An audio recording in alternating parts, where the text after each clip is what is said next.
COVID-19 has had widespread impacts on just about every aspect of international development. One area that has been impacted significantly is remittances, or the money that migrants send back to their home countries. In April, the World Bank projected that remittances would fall by about 20% as a result of the pandemic. Well, 6 months out, with the benefit of hindsight, how exactly have migrants and remittances been affected by the pandemic? To get an answer to that, I recently spoke to the World Bank's lead economist for migration and remittances, Dilip Ratha.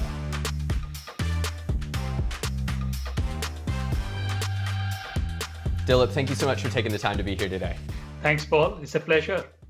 Pleasure's all mine. I just wanted to get an update from you. We spoke back in April, and at that time you were projecting that remittances would fall globally by about 20% this year as a result of the COVID-19 pandemic.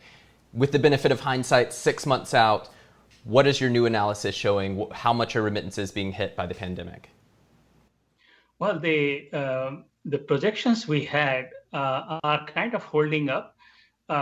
We are now looking at, instead of a sharp drop 20% in 2020 and then another 6% increase recovery in 2021, we are looking at much more of a gradual fall going all the way into 2021. So by the end of 2021, we would have seen remittances fall by about 14%. And this year, the fall would be more like 7.5%. as opposed to 20%. So instead of down and up, we are looking at more like a gradual decline. In some ways, we are now looking at the pain sort of being shifted and prolonged a bit. Talk to me about some of the reasons why this gradual fall in remittances rather than a sharp decline.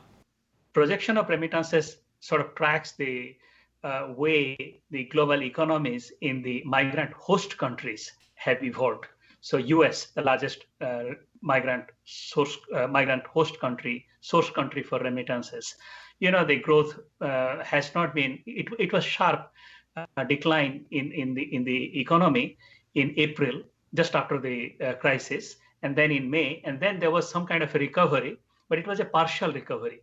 And now you have a duality in the sense that in the host countries, when migrants are not able to earn money, they have been fired, they have been furloughed, their ability to send money goes down. But in the recipient country, for the country of their family to which they are sending money, the need for funding, need for help also has gone up.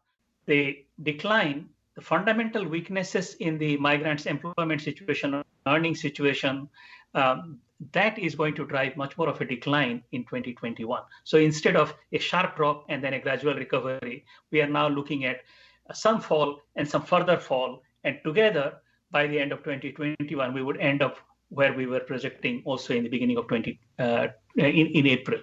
Just briefly, when do you expect them to get back to sort of pre-pandemic levels, if it's even possible to predict that?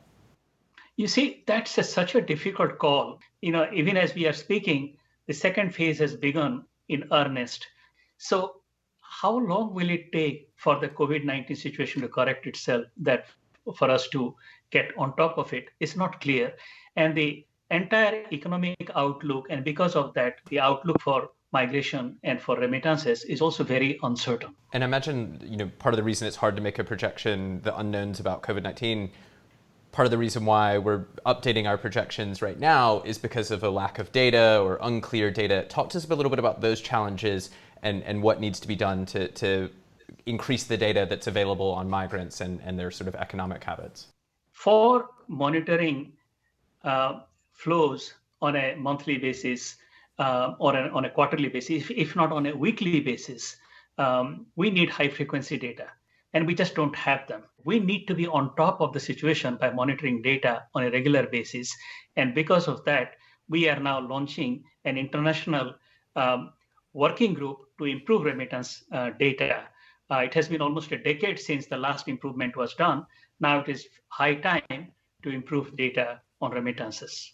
If I can add one more point, Paul, it is very important to remember that migrants are in the front line of the current crisis. They are in the grocery stores, they are also in the hospitals, both at the end of the skill spectrum, the lower skilled people, as well as the highly skilled doctors and medical workers. And both are vulnerable to the COVID crisis. So we need to be inclusive in our policy responses of migrants. And that is also true about being inclusive in our cash transfer programs and social protection programs of migrants' families who may be poor and they're in areas, in rural areas, in distant countries. And also to remember that if we help a migrant with $1, quite likely it's not only going to benefit that person, maybe 80 cents or 50 cents of that dollar will flow out as remittances to distant countries, and that would benefit 5, 6, 10 people more. So there is that need to keep remittances flowing, to think of migrants not as them or they, but as one of us, and we are all in it together. Dilip, thank you so much for taking the time out of your busy schedule to be with us and explain all of this to us today. Really, really appreciate it. Thank you.